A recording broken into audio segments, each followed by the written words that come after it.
chamando aqui. Graça e paz a todos.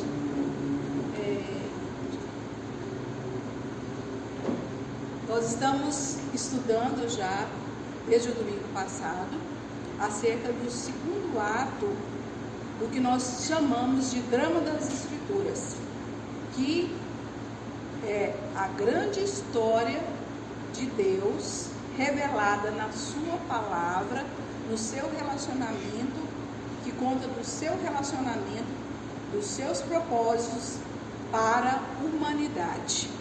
Nós já estudamos a respeito do primeiro ato, que é Deus estabelece seu reino, a criação, e especialmente a criação do homem, da mulher, dos seus deveres, dos seus mandatos, e nós entramos então no tema a rebelião no reino, ou seja, a queda.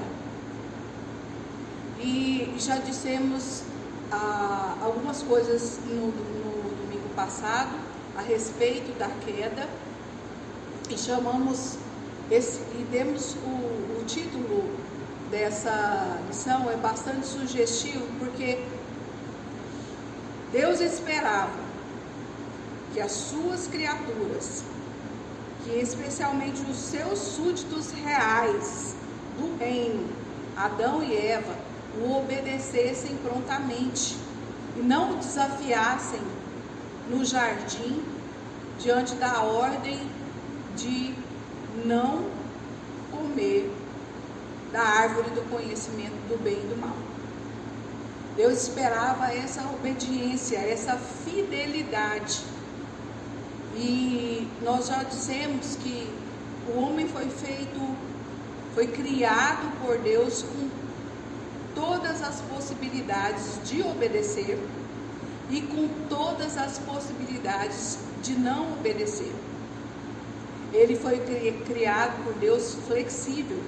Se não fosse assim, Deus tinha criado uma marionete, um robô, algo que faria somente aquilo que Deus comandasse. Mas não, Deus deu liberdade ao homem.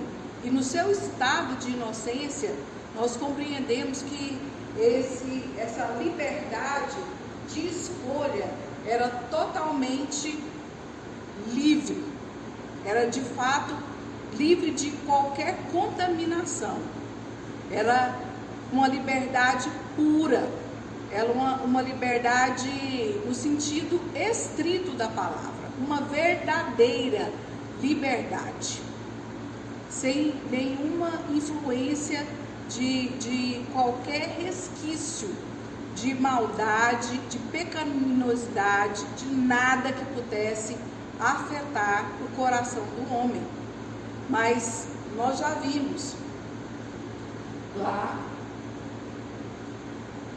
nos primeiros versículos de Gênesis 3, que é o nosso texto básico, que Satanás usou táticas muito sutis para convencer Eva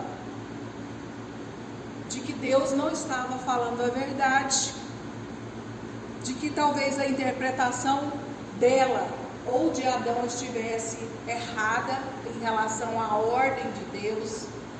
Ele se concentrou na coisa proibida diante de todos os outros privilégios e bênçãos que Deus havia proporcionado a eles naquele jardim.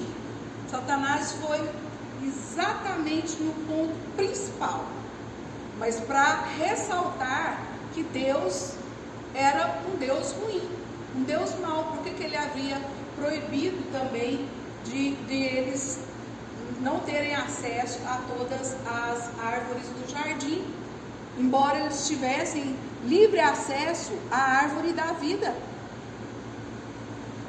E Satanás também negou com ênfase a palavra de Deus quando ele diz: vocês não vão morrer se vocês comerem do fruto dessa árvore, porque Deus sabe que quando vocês comerem, vocês serão semelhantes a ele. Então Satanás lançou dúvida sobre as sinceras intenções de Deus em colocar Adão e Eva naquele lugar, naquele local e com aquela restrição.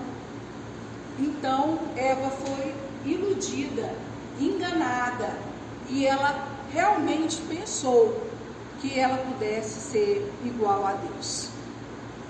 Nós não sabemos se Adão estava presente naquele momento, mas é bem provável que ele não estivesse longe, porque o relato bíblico diz que no versículo 6 que ela comeu dessa árvore e ela também deu ao seu marido. Eva viu segundo a proposta de Satanás, que ela poderia ter um autoaperfeiçoamento, que ela poderia ser melhor do que aquilo que Deus, do que a forma com que Deus a havia feito. Ela intencionou ser igual a Deus. E ela então colocou em prática esse plano quando ela cedeu à tentação e também resolveu dar esse fruto a Adão. Então nós vamos continuar de onde nós paramos, exatamente de onde nós paramos, e vamos para o versículo 7. O versículo 7, que fala da primeira grande e terrível consequência da queda. Eu disse no domingo passado que a queda trouxe para toda a criação, não só para as coisas que nós conseguimos ver nesse mundo, mas para todo o cosmos, para todo o universo, para todas as coisas que Deus trouxe à existência, do invisível para o visível. Em todas essas coisas houve uma grande ruptura, houve na estrutura dessa criação, houve um grande desastre, uma catástrofe de proporções cósmicas. Então é muito importante que nós tenhamos isso em mente. Não só o mundo em que vivemos está afetado, mas todo o universo de Deus, toda boa obra de Deus foi afetada pela queda. Nós dissemos também que antes da criação tudo estava perfeito, em harmonia. Deus disse que era tudo muito bom, que Ele também fez homem e mulher e os abençoou. O Éden significava um lugar de prazer, alegria e satisfação, mas depois nós vemos o caos irremediavelmente instaurado nessa criação, essa catástrofe de proporções cósmicas, e aí então começou a reinar toda confusão, toda desordem, todo desequilíbrio, todo conflito, toda desconfiguração da perfeição que Deus havia colocado lá no jardim do Éden, que havia feito todas as coisas e havia colocado homem e mulher no jardim do Éden. Por isso, voltando àquilo que eu estava dizendo sobre a vontade livre, nós também temos que parar de usar uma expressão que a gente normalmente usa e usa de forma errada: livre-arbítrio. Muito foi discutido nos bastidores teológicos a respeito dessa questão do livre-arbítrio. Nós temos que compreender que essa livre escolha do homem foi perdida lá no Éden, quando ele ainda tinha seu estado de inocência. Porque assim que ele foi corrompido pelo pecado, e não só ele, mas toda a raça humana, o homem não tem mais capacidade de fazer escolhas livres de qualquer contaminação do mal. Hoje o coração do homem é corrompido pelo mal, então ele não tem condição de fazer escolhas livres, como muitas vezes nós vemos pessoas afirmando: ah, mas você tem um livre-arbítrio, você tem escolha. Isso é um equívoco e nós precisamos combater essa ideia de que ainda podemos fazer escolhas realmente livres e isentas de todas as consequências da queda. Isso não é possível, isso é um engano, é uma ilusão que ainda muito tem sido defendido por alguns grupos, especialmente aqueles da linha arminiana, que entendem que o homem é capaz de fazer a escolha por Deus ou não fazer essa escolha. Nós não entendemos assim a nossa concepção reformada. Então, a primeira consequência que nós vamos ver aqui dessas terríveis consequências da queda é a consequência da ruptura nos relacionamentos. Ruptura nos relacionamentos entre o próprio homem e a mulher, ruptura no relacionamento do homem para com a criação e ruptura do relacionamento do relacionamento do homem com Deus. Então, não coloquei aqui nos slides na ordem de importância, mas na sequência dos acontecimentos aqui relatados. Então, vamos para o versículo 7 de Gênesis. Alguém leia, por favor. Então os olhos dos dois foram abertos e ficaram sabendo que estavam nus. Por isso entrelaçaram folhas de figueira e fizeram para si aventais.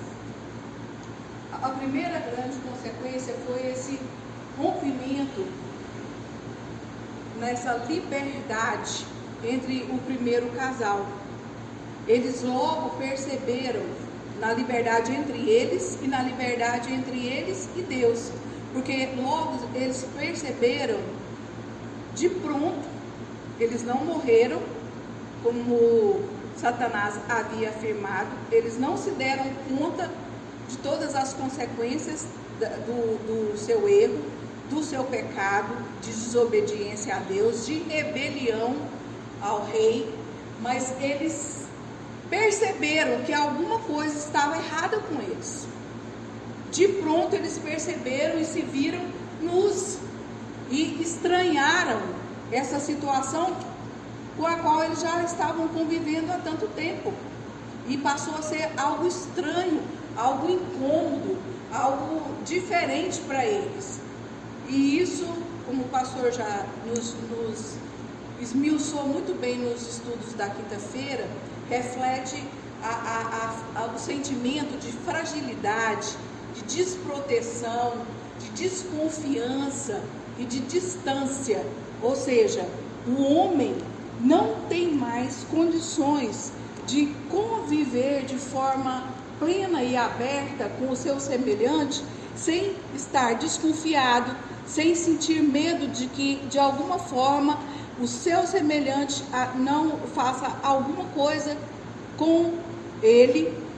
Ele também procura manter, por isso ele procura, por causa desse medo, desse temor, dessa fragilidade, ele procura manter uma certa distância, e essa desconfiança é algo permanente agora, que aterroriza e atemoriza os relacionamentos, começando lá com Adão e Eva.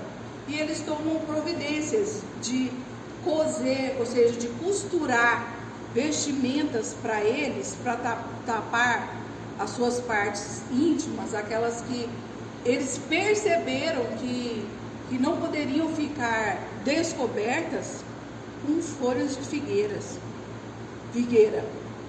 Uma coisa tão frágil, que demonstra assim a total incoerência do homem em tentar uma proteção contra o outro, né? Uma proteção em relação ao outro, ao seu semelhante, uma coisa tão insignificante.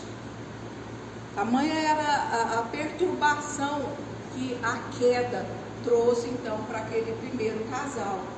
E nisso nós vemos de uma forma bastante significativa o comprometimento do mandato social. Porque a primeira coisa que aconteceu quando eles viram que estavam nus foi essa desconfiança e esse sentimento de manutenção de distância um do outro, algo que não acontecia no relacionamento daquele casal quando ainda estavam no estado de perfeição.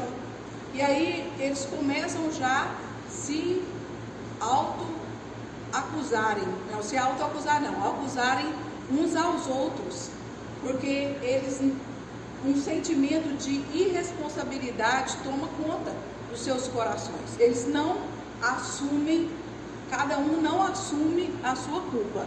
Versos 12 e 13, nós vamos dar uma pulada aí, depois nós vamos voltar para a continuação do texto. Versos 12 e 13. Então disse o homem, a mulher, vou começar pelo o versículo 11, para dar mais coerência ao sentido.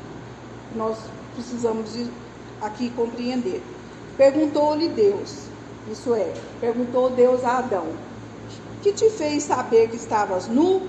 Comeste da árvore que te dei, que não te ordenei que não comesses? Então disse o homem, a mulher que me deste por esposa, ela me deu da árvore e eu comi. Disse o Senhor à mulher, que é isso que fizeste? Respondeu a mulher, a serpente me enganou e eu comi. Então, a primeira coisa que Deus faz, quando Deus se confronta, chama o homem para um confronto, para uma prestação de contas, não porque Deus não soubesse de tudo daquilo que havia acontecido no jardim, não porque Deus não tivesse domínio, controle sobre a sua criação, não porque Deus não tivesse ciência de todas as coisas, como nós sabemos que Ele tem, porque Ele é onisciente, mas porque Ele queria dar ao homem já caído uma oportunidade de se arrepender, uma oportunidade de reconhecer o seu erro. E ao invés de fazer isso, de aproveitar essa chance, o homem começa a jogar a culpa. Ele não se vê responsável por aquela situação. Ele fala, Senhor, foi a mulher que o Senhor me deu. Ela tomou do fruto dessa árvore, me deu e eu comi. E quando Deus se reporta a Eva faz a mesma coisa. Ela joga então a culpa sobre a serpente, sobre aquela criatura que estava tomada por Satanás, pelo ser maligno, que odeia Deus, que tem a intenção sempre de destruir os projetos de Deus, e estava no jardim para isso, e ela levou a culpa, a serpente levou a culpa. E isso mostra a fragmentação no relacionamento de homem e mulher e o comprometimento do mandato social. Eles deviam conviver em harmonia, continuar vivendo em harmonia como eles já estavam fazendo até lá, mas agora já virou essa confusão e ninguém queria assumir a sua própria responsabilidade. Nós vemos os reflexos disso na vida de hoje com relação ao individualismo. Cada um só tem interesse naquilo que é seu, naquilo que lhe convém. O tempo todo nós vemos o homem agindo com atitudes muito egoístas, porque ele perdeu aquele senso maravilhoso que Deus havia dado, da possibilidade da convivência harmônica com seu semelhante. Inclusive, esse individualismo está muito impregnado hoje na questão de que cada pessoa escolhe aquilo que quer ser fora do propósito de Deus, dizendo: meu corpo, minhas regras, quem manda sou eu. Eu assumi o controle da minha vida, ninguém manda em mim também, nem o meu marido manda em mim, meus filhos não mandam em mim, minha esposa não manda em mim. Eu faço minhas regras, vivo do jeito que eu quiser e vai mais além. Se eu quero me considerar homem, eu me considero homem. Se eu quero me considerar mulher, eu me considero mulher. E isso tem prejudicado esse mandato, tem comprometido.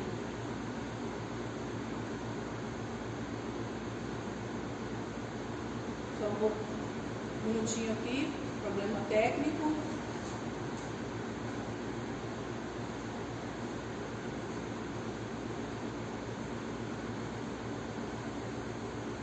Sobremaneira o mandato social. Porque qual era o mandato social? Qual era o mandato social? Crescer e multiplicar.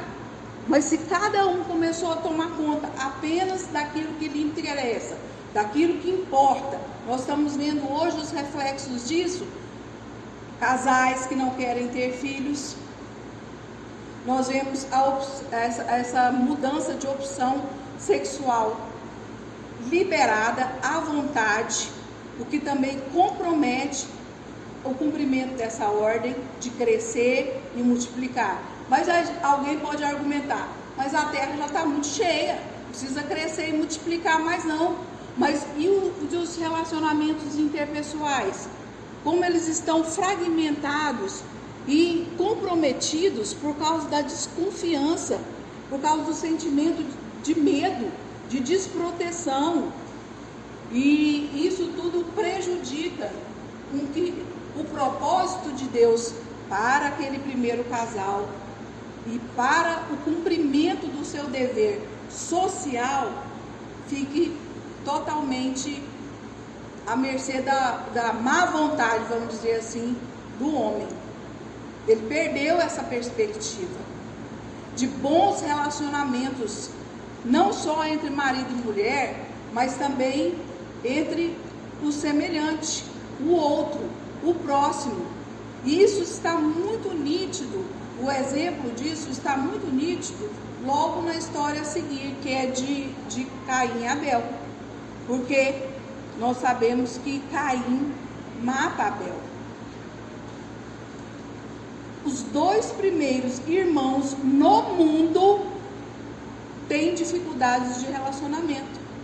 Têm dificuldades de relacionamento por causa do sentimento de egoísmo, de inveja, de raiva, de ódio de um para com o outro. E isso vem se perpetuando na raça humana. Nós não conseguimos hoje viver mais em casas que não estejam totalmente protegidas e seguras, com muros, com cercas elétricas, com sistema de segurança, em câmeras, nós precisamos viver em prédios. Nós não nos sentimos à vontade e protegidos no meio da sociedade em que nós vivemos. Então, o mandato social de Deus para Adão e Eva foi terrivelmente, e está sendo, e continuará sendo até o fim de todas as coisas, comprometido por causa da desobediência deles à ordem de Deus. E não somente isso, nós vemos uma segunda ruptura, uma segunda ruptura nos relacionamentos agora do primeiro casal com Deus. Na verdade, esse slide deveria ter vindo primeiro, mas a ordem aqui não importa. O relacionamento de Adão e Eva, eles logo sentiram que alguma coisa estranha havia acontecido com eles, e eles passaram a se olhar de forma diferente e passaram a olhar também de forma diferente para Deus, o seu Criador. Vejamos aí o que nos dizem os versículos 8 a 11. Alguém lê, por favor. Quando ouviram a voz do Senhor Deus, que andava no jardim pela viração do dia, esconderam-se da presença do Senhor Deus, o homem e sua mulher, por entre as árvores do jardim. Chamou o Senhor Deus ao homem e lhe perguntou: onde estás? Ele respondeu: ouvi a tua voz no jardim, porque estava no tive medo e escondi. Perguntou Deus: quem te fez saber que estavas nu? Comeste da árvore que te ordenei que não comesses? Então, a primeira atitude do homem em relação a Deus, o seu Criador, de Adão e Eva, né, foi tentar se esconder entre as árvores do jardim. E ele diz por quê? Quando o Deus pergunta onde ele estava e o que havia acontecido, mais uma vez Deus fala, né? Deus inquire: comeste da árvore que ordenei que não comesses? E aí ele fala, olha, ele diz que teve medo da presença de Deus.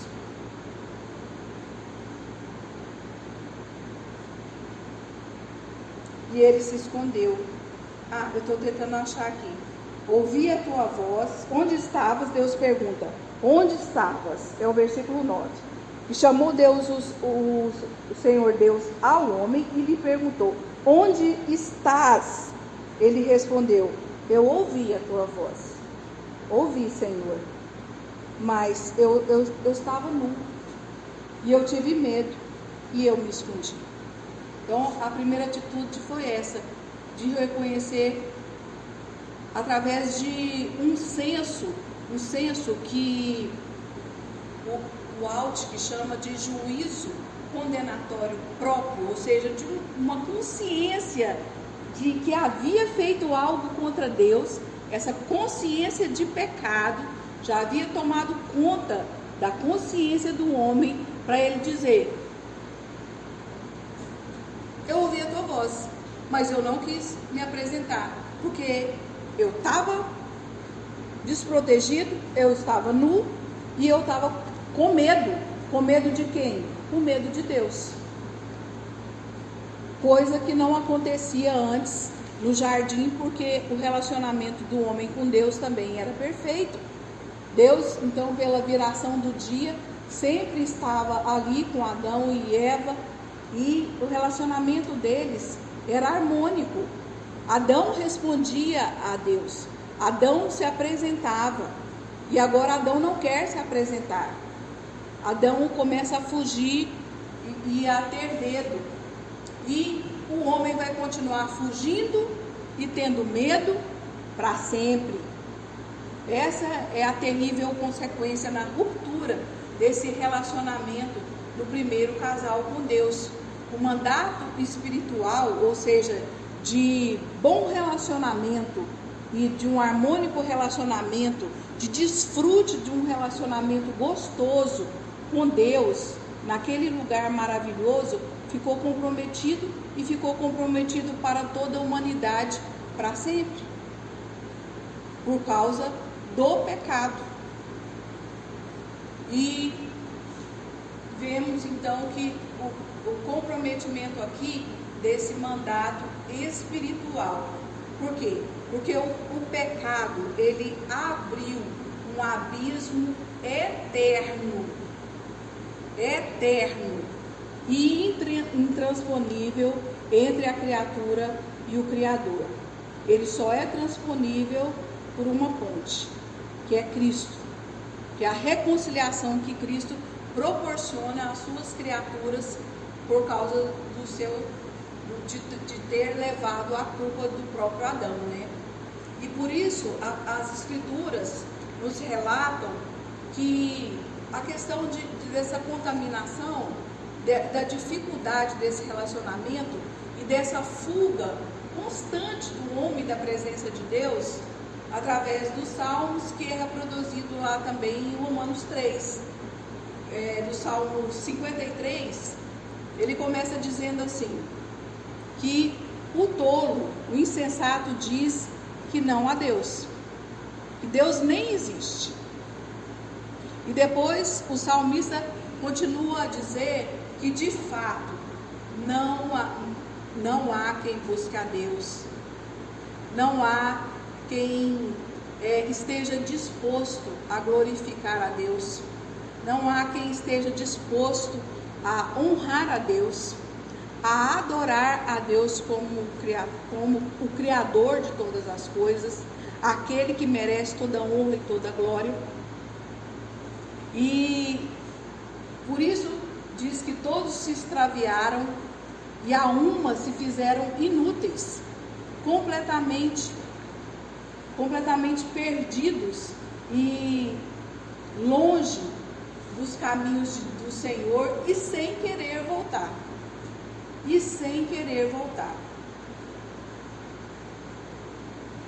Adão, com certeza, ele não tinha como se esconder ali no jardim do Éden, entre as flores, entre as árvores do jardim. O homem hoje também não consegue se esconder de Deus. Deus o vê, Deus sabe o que ele está fazendo, Deus olha todas as coisas que estão acontecendo e está buscando quem quer adorá-lo, quem quer continuar mantendo com Deus esse relacionamento espiritual, mas o homem não quer. Por isso é que Paulo conclui, quando ele faz a explanação desse tema da queda e da corrupção do homem, ele diz: todos pecaram e ele conclui, todos pecaram, todos precisam da glória de Deus, todos precisam da graça de Deus, porque se depender do homem para que ele busque reconciliação com o seu Criador, ele jamais vai fazer isso, porque houve uma guinada total nos sentimentos espirituais do homem, no seu coração, e ele então não tem condições por si próprio de buscar a Deus. Ele busca, mas busca de forma incoerente com aquilo que ele deveria fazer. Ele confunde as coisas, ele começa a buscar, por causa do seu senso de divindade que existe no seu coração, né? A centelha divina, como diz Calvino, que existe no seu coração, ele procura encontrar um ser para adorar, mas ele não consegue fazer o caminho de volta para o Deus verdadeiro. Ele se esconde na idolatria de qualquer coisa criada, mas não tem condições de reconhecer que Deus é o Criador, que Deus realmente é, em primeira instância, o seu Pai, aquele que o formou. Então, o relacionamento, nós vemos aí, então, de maneira bem clara, o comprometimento desse mandado espiritual. E por isso é que Paulo também vai concluir, lá em Romanos 12, que por um só homem entrou o pecado no mundo, ou seja, Adão, como representante da raça humana. E por um só homem, então, entrou o pecado e também a morte. Por isso, todos os homens hoje são considerados filhos da ira de Deus.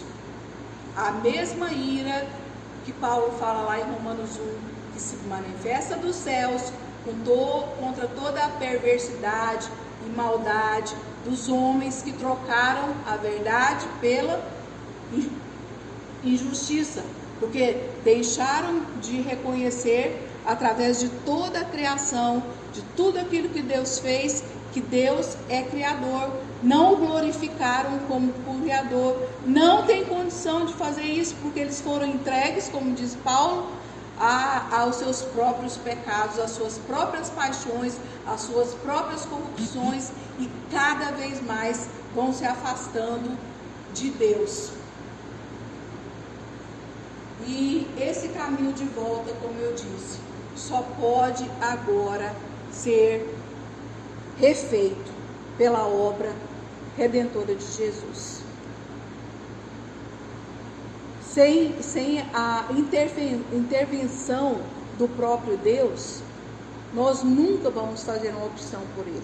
Sem a intervenção sobrenatural do Espírito Santo de Deus nos nossos corações, que nos convence dos nossos pecados, que nos convence do juízo de Deus e da justiça que Deus precisa aplicar por causa do pecado, nós nunca voltaremos a nos relacionar com Deus, porque todos estamos na mesma situação de Adão.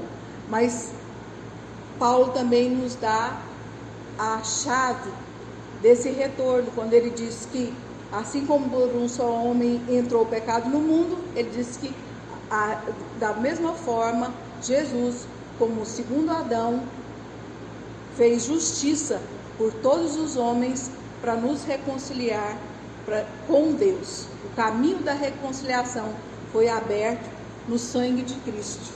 E é esse caminho que nós precisamos compreender e trilhar. É o novo e vivo caminho que foi aberto pelo sangue até a presença santíssima de Deus. A única forma dessa situação, dessa ruptura no relacionamento com Deus ser contornada agora, chama-se Jesus. Jesus, nossa salvação. E por isso os homens continuam aí tateando, buscando em múltiplas coisas, em múltiplos caminhos, porque não tem essa compreensão da revelação de Deus, nem da revelação natural, que é a criação, nem da revelação especial, que é da palavra. E muito mesmo erra o homem quando pensa que ele pode traçar esse caminho, ou que ele pode fazer essa escolha por Deus, que ele tem condições de desejar essa presença de Deus na vida dele. Desejar a presença de Deus na vida dele, ele sempre terá, por causa desse senso, dessa centelha divina que existe no homem. Mas fazer esse caminho de volta somente através de Jesus. Uma outra ruptura que nós vemos nos relacionamentos, a terceira consequência, então, nas rupturas dos relacionamentos, é essa quebra no relacionamento do homem com a criação. E agora nós vamos ler um pouco mais adiante, que é Gênesis 3, 17 a 19.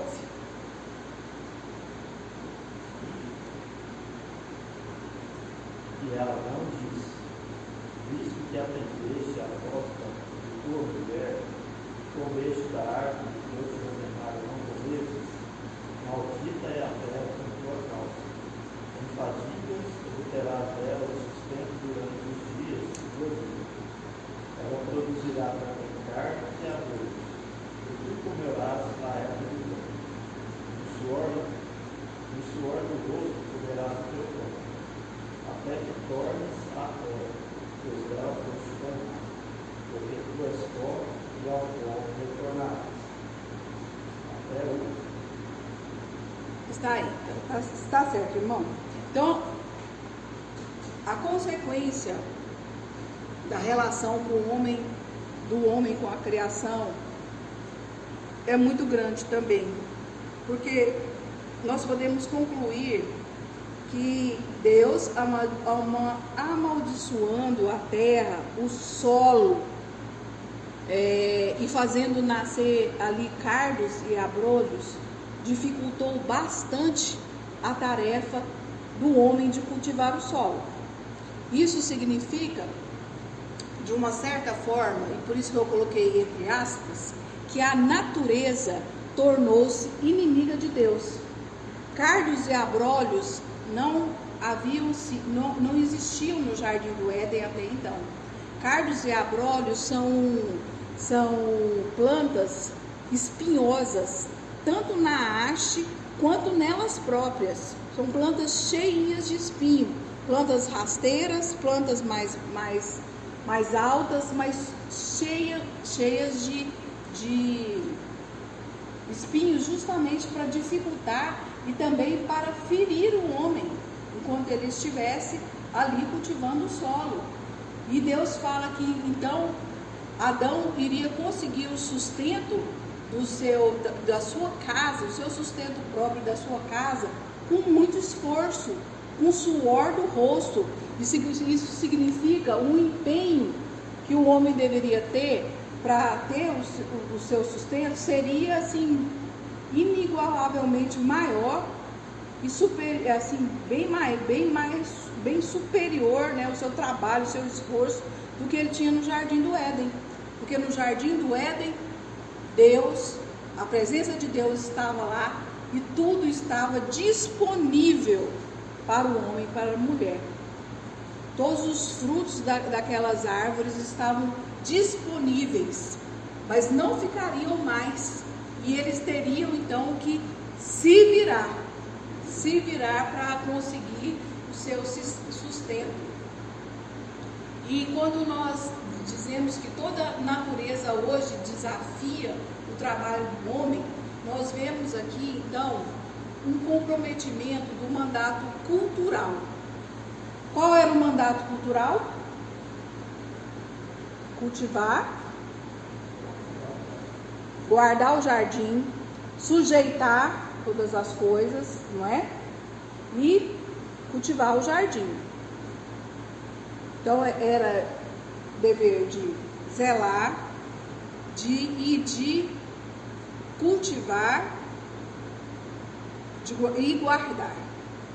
Mas nós entendemos esse mandato cultural como muito mais amplo do que simplesmente cuidar da terra. Muito mais amplo do que tirar da terra o sustento. O que Deus estava propondo ao homem era o desenvolvimento de todas as suas potencialidades. Das potencialidades artísticas, das potencialidades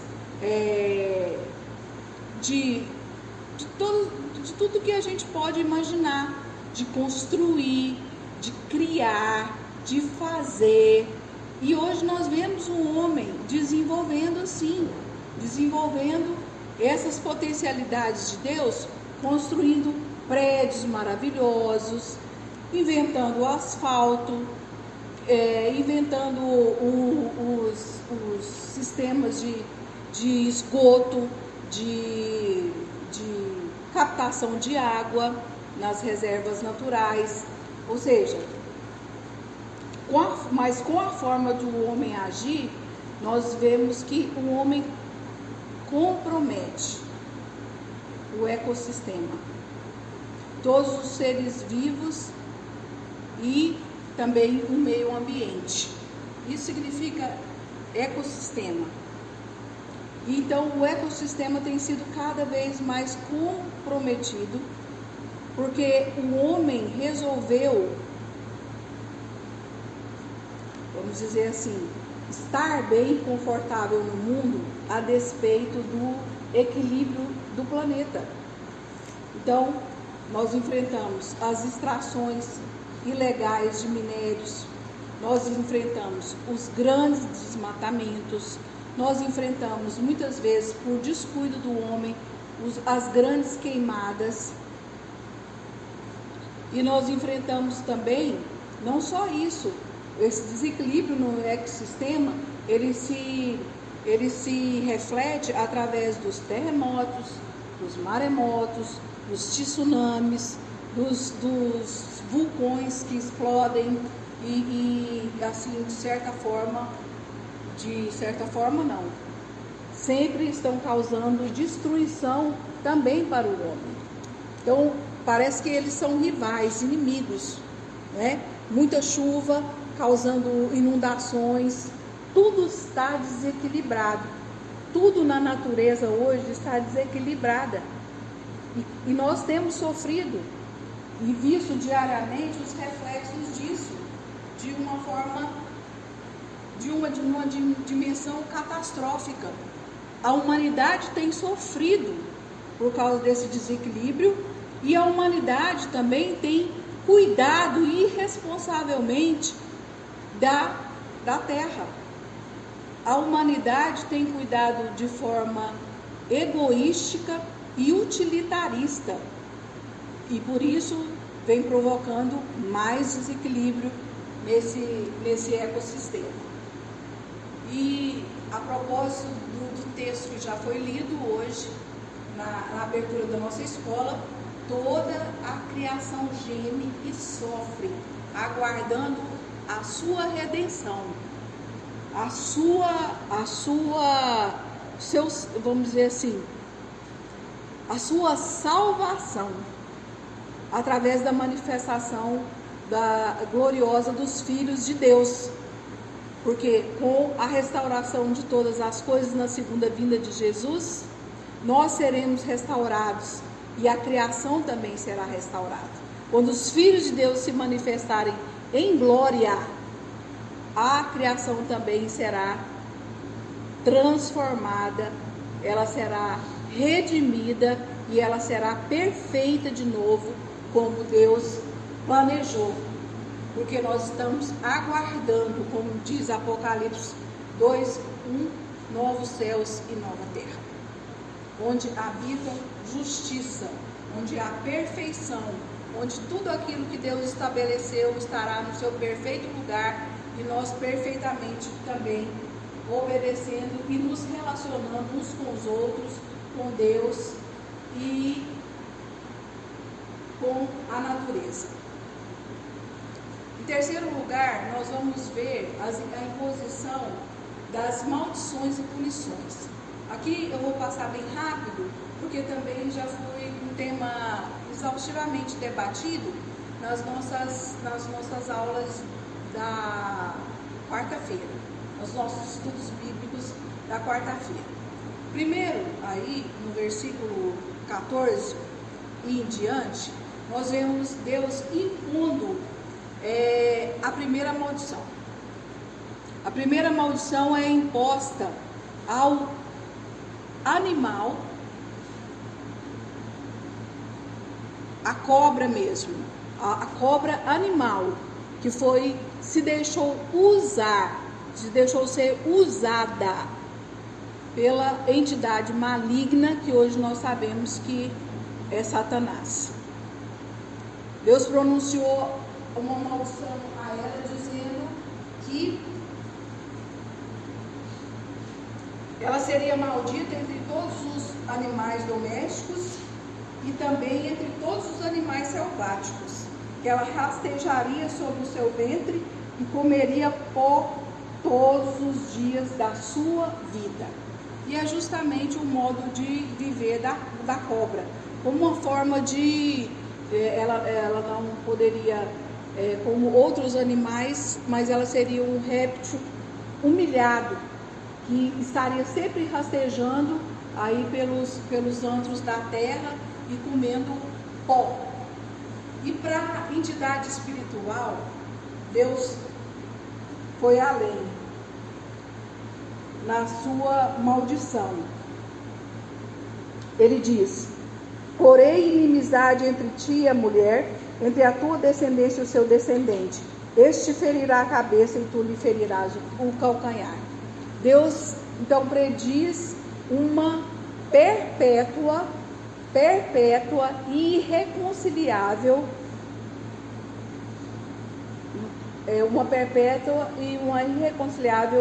inimizade entre o ser humano, a semente da mulher, melhor dizendo, aquela que Deus iria escolher dos filhos de Eva, uma semente santa, com Satanás. Lá em Apocalipse 12, 9 e 20, 10, fala que esse ser maligno que estava lá no Éden é a antiga serpente, o diabo, Satanás, o enganador, o acusador, esse ente que se rebelou contra Deus. Como eu disse no domingo passado, já falei sobre isso, sobre a rebelião angélica, e veio tentar usurpar da criação de Deus. Mas Deus diz de forma categórica que essa serpente seria destruída, sua cabeça seria esmagada, enquanto por algum tempo ela teria a oportunidade de ferir o calcanhar da mulher, da semente da mulher. E aí nós pensamos, mas ferir como? O que seria isso? Seria só as agonias, o sofrimento e toda a humilhação que foi imposta a Jesus na terra? Não, não somente isso, mas todas as tentativas de Satanás de frustrar que esse descendente da mulher esmagasse a serpente. Nós vemos de forma bastante simbolizada isso e representada tipologicamente na matança dos filhos lá no Egito, para que o povo de Deus não ficasse maior ou poderoso, quando Faraó ordenou a matança de todos os meninos, e também na matança que Herodes ordenou de todos os meninos de 2 anos para baixo, lá quando ele soube que o rei dos judeus havia nascido, Jesus. Ele deflagrou uma perseguição sangrenta contra a semente da mulher, que era Cristo. Então, nós vemos que isso ainda tem se cumprido contra a igreja, mas nós temos a promessa de Deus de que a serpente será totalmente destruída, seu poder eliminado, caçado, totalmente aniquilado, quando, como diz Apocalipse 20:10, quando ele for lançado junto com a morte e o inferno e os anjos caídos e todos os ímpios no lago que arde com fogo e enxofre. Significa a total separação da presença de Deus e a impossibilidade de Satanás de intervir no mundo criado por Deus. O segundo pronunciamento de Deus é a mulher. E nós estamos vendo aí que Deus faz isso na forma em que houve a desobediência. Primeiro, do animal. Segundo, da serpente. Terceiro, a mulher. E no versículo 16, eu me esqueci de dizer, eu até grifei aqui o versículo 15, porque é muito importante nós compreendermos que o chamado proto-evangelho, ou seja, o anúncio da vinda de Cristo, está registrado aqui no versículo 15 de Gênesis. Esse é o chamado proto-evangelho, o anúncio embrionário de toda a obra salvífica que Deus iria conduzir através da história até a vinda de Cristo, para esmagar definitivamente a cabeça da serpente. Então a mulher, Deus não impõe maldição. Não é maldição que Deus impõe à mulher. Ele impõe punição. Vejamos aí o versículo 16. E a mulher disse: multiplicarei sobremodo os sofrimentos da tua gravidez. Em meio de dores darás à luz filhos, e o teu desejo será para o teu marido. Deus então impõe dor e sofrimentos para a mulher na sua gravidez e resistência à submissão ao marido. E quando eu fico pensando nessas dores e sofrimentos, me vem à mente todo tipo de angústia que a mulher sofre para dar à luz. A angústia da expectativa se o seu filho vai nascer bem ou se ele vai nascer com algum problema, com alguma doença incurável, com algum defeito. A angústia de saber se ele vai nascer no tempo certo ou não, como a minha filha passou esses dias. A angústia de ver o seu corpo sendo transformado, a dificuldade de até mesmo de caminhar, de se movimentar, de se alimentar, as restrições pelas quais ela vai passando, e depois o sofrimento mesmo, que é ter um parto, principalmente para quem enfrenta um parto normal. E depois, para mim também, esses sofrimentos incluem todas as complicações que o estado puerperal traz na mente, nos sentimentos, no coração da mulher.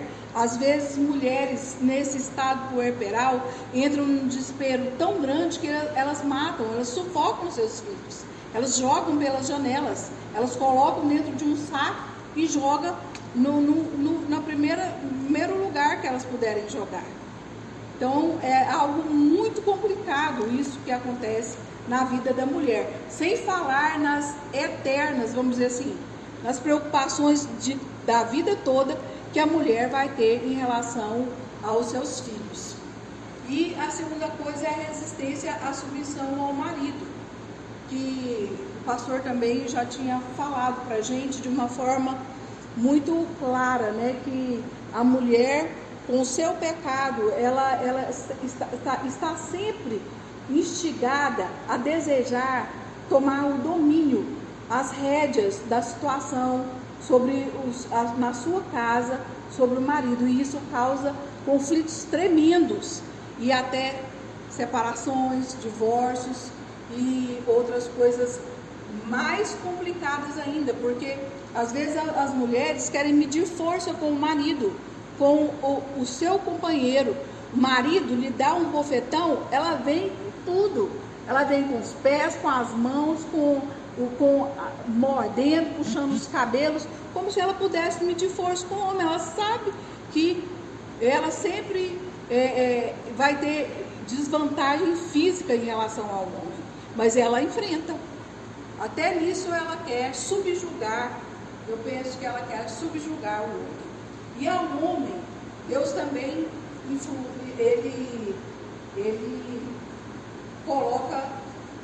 ele pronuncia punições a Adão. Adão é o último da fila. Deus diz: visto que atendeste, versículo 17, a voz da mulher e comeste da árvore que te ordenara que não comesse, maldita é a terra por sua causa. É o que nós já vimos. Maldita a maldição sobre a terra, e Deus diz: em fadigas obterás dela o seu sustento durante todos os dias da tua vida, porque ela produzirá cardos e abrolhos, e tu comerás a erva do campo. No suor do teu rosto comerás o teu pão, até que tornes a terra, pois dela foste formado, porque tu és pó, e ao pó tornarás. Vemos então que Deus amaldiçoou a terra por causa do pecado do homem. Toda a criação é então amaldiçoada por causa desse ato pecaminoso do homem, e a punição a Adão para comer o suor do seu rosto, o que nós já explicamos, e ainda fazer isso todos os dias até que venha a morte física e ele torne ao pó. Nós sabemos que leva muito tempo para decompor os ossos e tudo, mas de uma forma ou de outra o homem está lá, debaixo de 7 palmos, experimentando a punição de Deus por causa do pecado. Mas mesmo em meio a esse caos e essas terríveis consequências, esses pronunciamentos de Deus, Adão dá a mostra de que ele tem esperança na sua redenção, e de que realmente Eva vai ter o descendente que vai esmagar a cabeça da serpente. Por isso, no versículo 20, Adão faz uma coisa muito interessante. Ele dá à mulher, que até então não tinha nome, o nome de Eva, por considerar que ela seria a mãe de todos os seres humanos. Por fim, nós vamos ver rapidamente a necessidade imediata da provisão divina. Uma das consequências do pecado também foi isso. Deus teve que intervir. E Deus intervém nessa providência não só aqui. Quando ele pronuncia a maldição contra a serpente, ele já entra com a sua providência de graça, mitigando todas as consequências do pecado, dizendo que ele vai providenciar a redenção, o caminho de volta para a presença de Deus, que é o descendente da mulher. Nós vimos agora no versículo 15. Além disso, Deus faz outras coisas que eram muito importantes para o entendimento daquele primeiro casal e para o desenrolar de toda a história da humanidade, de uma forma pedagógica. Deus mata um animal, como diz no versículo 21, e ele mesmo, às mãos do próprio Deus, ele mata um animal e ele faz, ele de alguma forma, ele faz das peles daquele animal. Então, não foi uma coisa de um dia, não foi uma coisa de um só momento. Porque nós sabemos que quando tira a pele do animal tem que esperar secar, não é? Então, Deus leva tempo num projeto aqui, que é de vestir de novo o homem e a mulher de forma mais condigna. Mas não é só isso, não. Ele mostra para o homem e para a mulher que não era possível tampar o pecado com qualquer coisa, minimizar as consequências do pecado de qualquer jeito, do jeito que eles acharam que era certo, fazendo cintas com folhas de figueira. Ele mostra que é preciso haver sacrifício, que é preciso derramamento de sangue.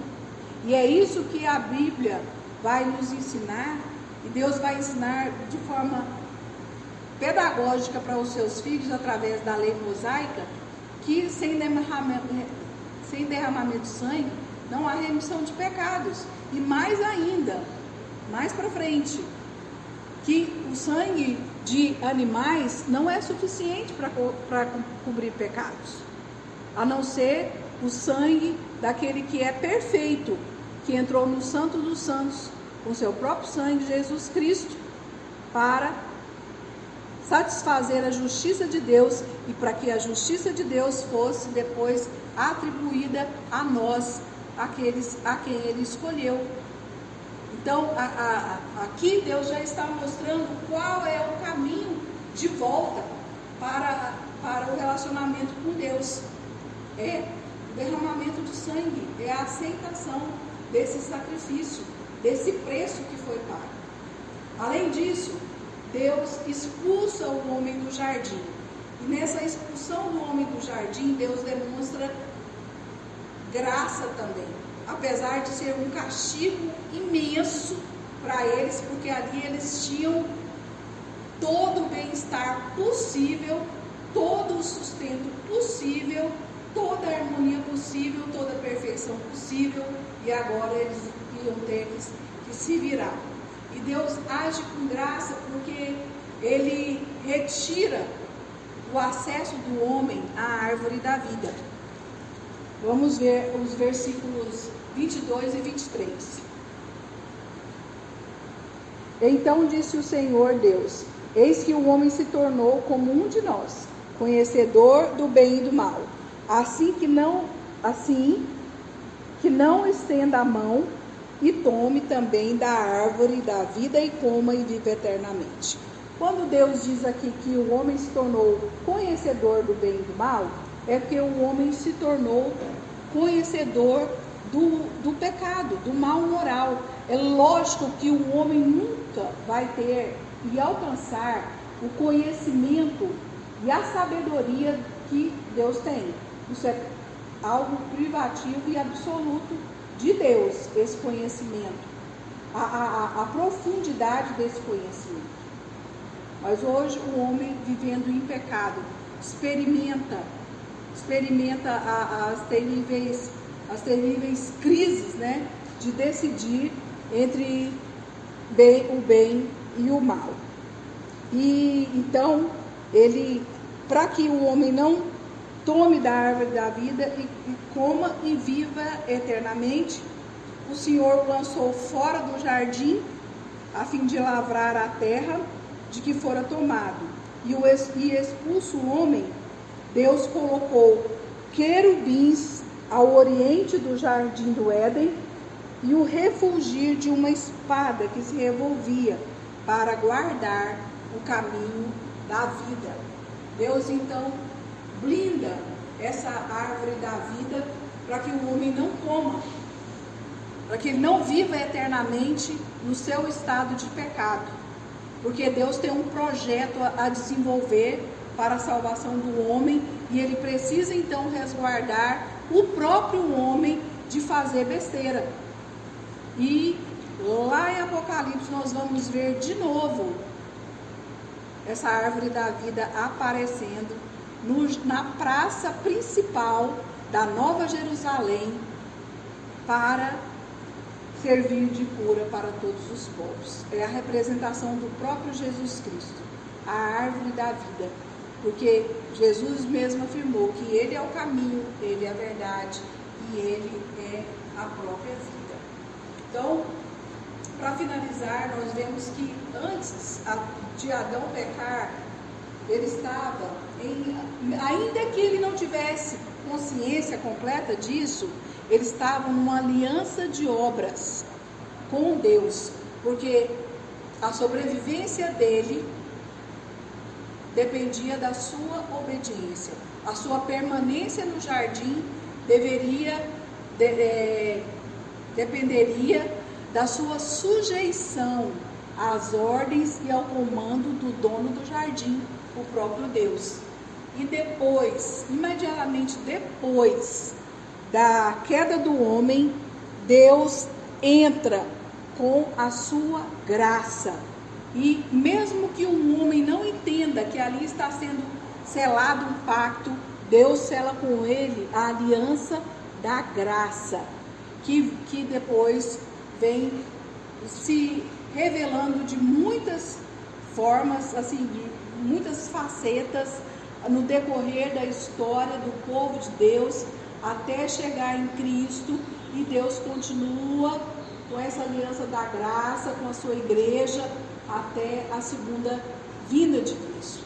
Nós vemos Deus fazendo a aliança da preservação de todas as coisas com Noé, nós vemos Deus escolhendo um povo em Abraão, nós vemos Deus escolhendo um rei segundo o seu coração em Davi.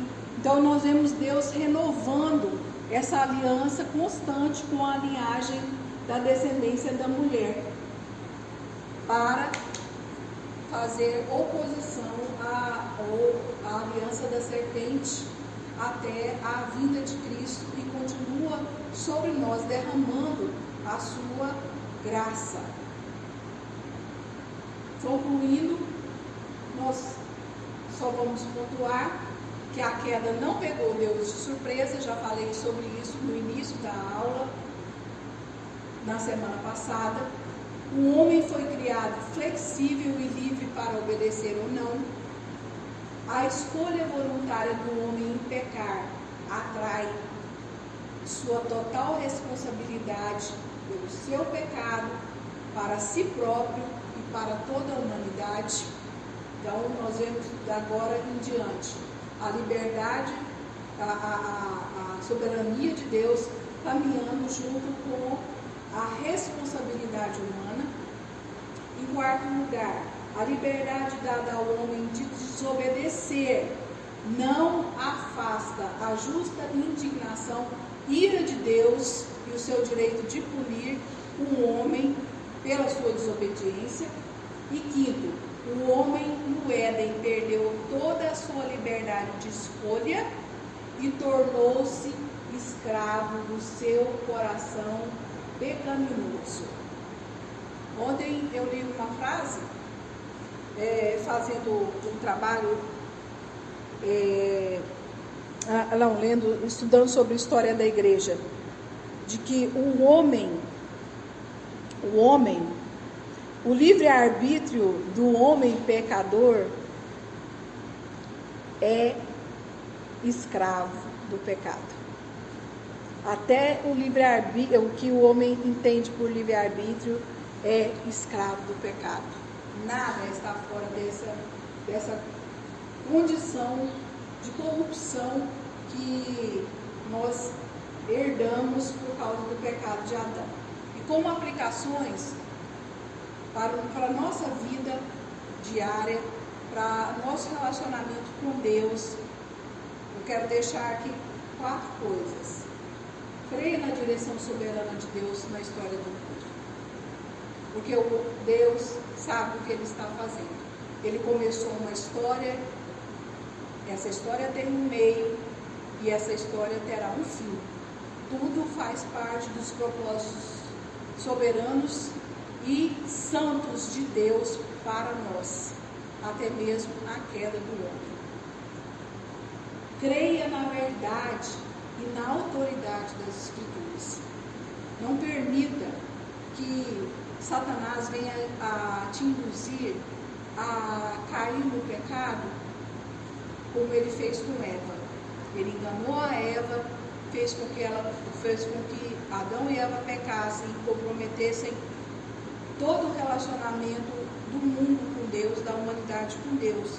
E nós podemos, assim, por causa de um deslize, por causa de um desejo egoísta, por causa de uma paixão insensata, por causa de avareza, por causa de desejo de riqueza, desafiar a autoridade das Escrituras e tentar minimizar os impactos do pecado sobre nós, achando, não tem problema, isso aqui eu contorno. Nós não contornamos. E um abismo chama outro abismo. Nós não podemos dar lugar a outra coisa que não seja a verdade da palavra e a autoridade da palavra nas nossas vidas. Porque o pecado tem consequências terríveis. Deus não vai deixar que tudo passe em branco nas nossas vidas, como nós vivemos em recorrente desobediência a Ele. Terceiro, abra mão dos seus sentimentos ilusórios de autonomia, independência e autossuficiência.